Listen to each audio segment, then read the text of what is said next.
Halo, ketemu lagi di video keempat dari perjalanan saya setelah corporate life dan juga menuju perjalanan saya menuju S3 di tahun 2026 ini. Dan terima kasih yang sudah ikut dari mulai video yang sudah nonton dari mulai video pertama sampai video keempat. Terima kasih sudah support juga. Semoga tetap tertarik mengikuti cerita saya lewat video ini di kehidupan setelah corporate life dan juga menuju S3 saya insyaallah. Ini terhitung sudah hampir lebih dari 20 hari setelah saya resign, dan alhamdulillah perjalanan saya menuju PhD sudah dimulai juga, kurang lebih hampir 10 hari. Sudah hampir 10 hari, lebih dari 10 hari, karena sudah dimulai dari tanggal 19 Januari kemarin, dan alhamdulillah ditempatkan di kampus yang dekat dengan kos-kosan, jadi tidak perlu pindah kota lagi. Dan ya, sekali lagi ini yang saya rasakan itu seperti deja vu, karena seperti merasakan apa yang saya rasakan di tahun 2018-2019, di mana saya juga mengalami pengayaan bahasa yang diselenggarakan oleh pihak sponsor beasiswa. Sebelum cerita lebih lanjut, barangkali teman-teman ada yang butuh jasa konsultasi beasiswa juga, saya siap. Dan kebetulan ini juga karena beasiswa LPDP juga sudah dibuka lagi di batch 1 tahun 2026 ini. Jadi silakan bagi teman-teman yang butuh jasa konsultasi beasiswa, dan juga teman-teman atau rekan-rekan yang butuh jasa konsultasi bangunan hijau dan juga arsitektur, silakan juga. Kalau memang butuh bantuannya bisa kontak saya lewat email. Di video keempat saya ini, saya pengen coba sharing aja yang saya alami ketika tanggal 19 kemarin. Jadi terhitung sudah dimulai perjalanan menuju PhD saya dengan program pengayaan bahasa selama 6 bulan di kampus di Jabodetabek.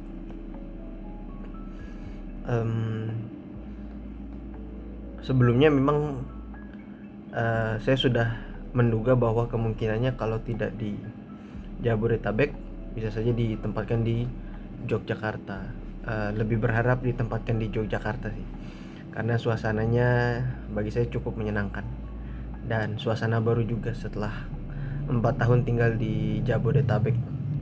Cuman memang rezekinya ya udah di sini aja, di sekitar Jabodetabek. Jadi insyaallah selama 6 bulan ke depan sambil belajar pengayaan bahasa di kampus yang di mana saya ditempatkan.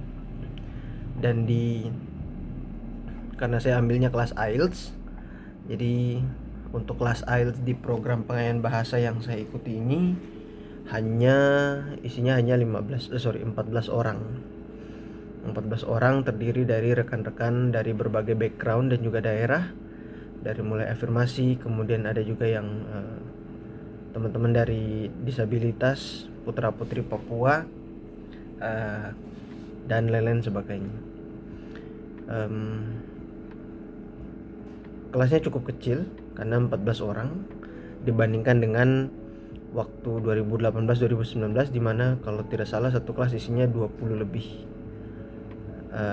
Sama juga di tahun 2018-2019 saya ngambilnya IELTS juga, dan ditempatkan kurang lebih 8 bulan. Awalnya di Bandung 8 bulan, kemudian karena skor IELTS belum memenuhi, akhirnya dilanjutkan di Yogyakarta.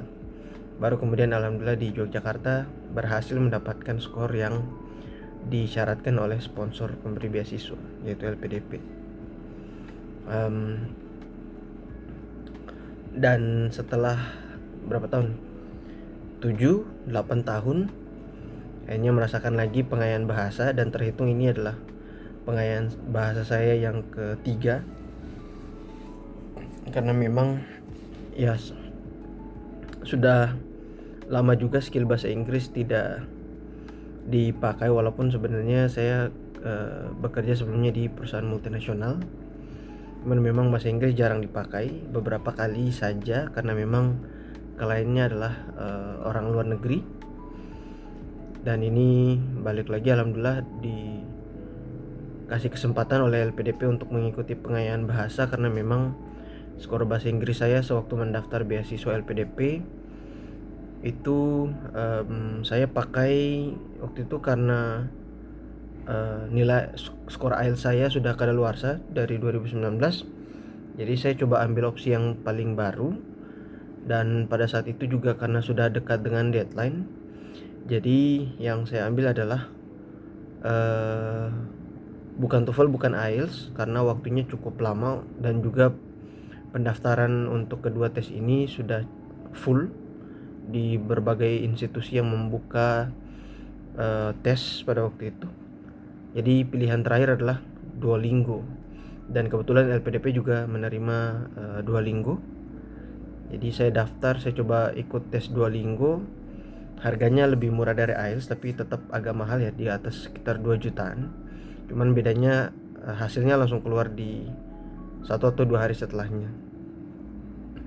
Jadi waktu itu skor saya cuma 115 atau setara dengan IELTS 6, dan alhamdulillah diizinkan LPDP untuk ikut pengayaan bahasa selama 6 bulan ke depan. Dan kali ini target saya adalah 7, karena memang untuk S3 di kebanyakan kampus mereka hanya membuka minimum untuk IELTS 7 saja, dengan catatan tidak ada skor di bawah 6,5. Jadi ini walaupun dejavu merasakan lagi, tapi tantangannya kali ini berbeda, lebih sulit.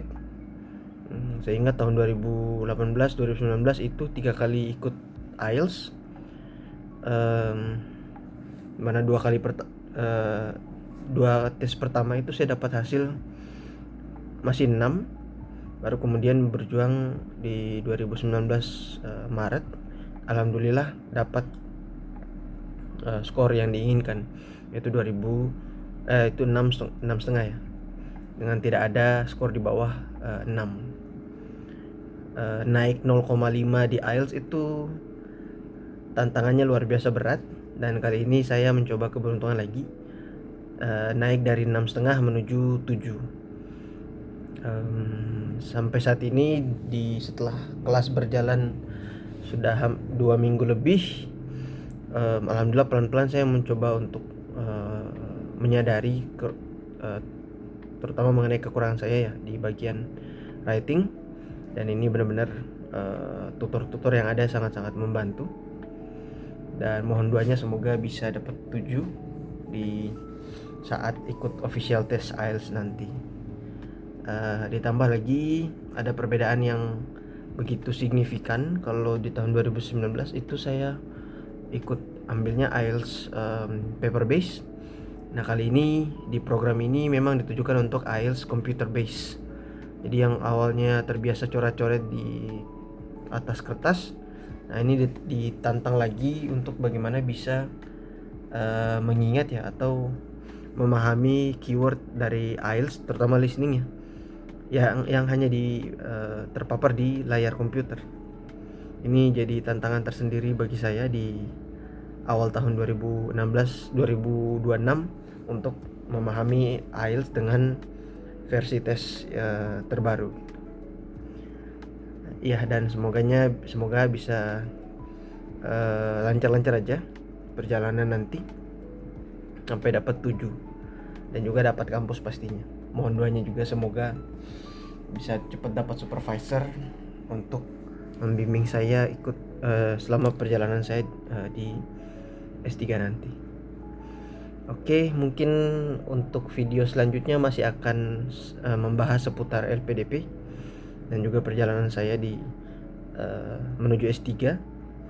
Silakan di-share video ini barangkali untuk teman-teman yang membutuhkan atau yang sementara persiapan menuju tes seleksi LPDP. Silakan saya bisa dikontak melalui email untuk membantu teman-teman barangkali persiapan untuk seleksi LPDP. Sekali lagi terima kasih sudah nonton dari video pertama sampai sekarang. Tetap support saya dan sampai ketemu di video selanjutnya.